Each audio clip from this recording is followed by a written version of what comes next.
Two things, yes.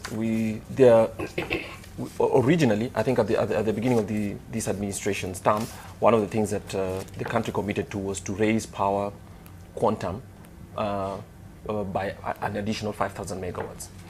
That experiment has gone wrong. In fact, my view is that perhaps is what is responsible for the additional costs that we are seeing Kenya Power trying to, in my view, surreptitiously forward back to consumers. It's clear that the model of power extension that we chose was so expensive, partly because once you have generation capacity and it's not all absorbed, you still have to pay for that, the fact that you have capacity in space.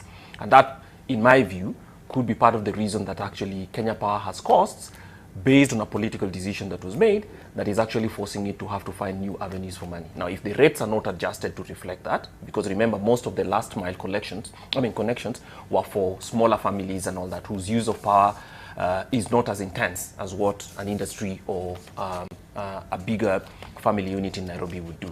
So I suspect that might be part of the bigger story. We extended an additional 1 million lines.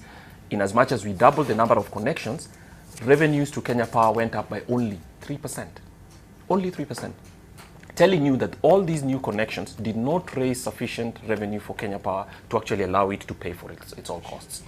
Partly because of that political decision making, in addition to other strategic decisions that the KPLC made, it was not able then to actually raise additional money.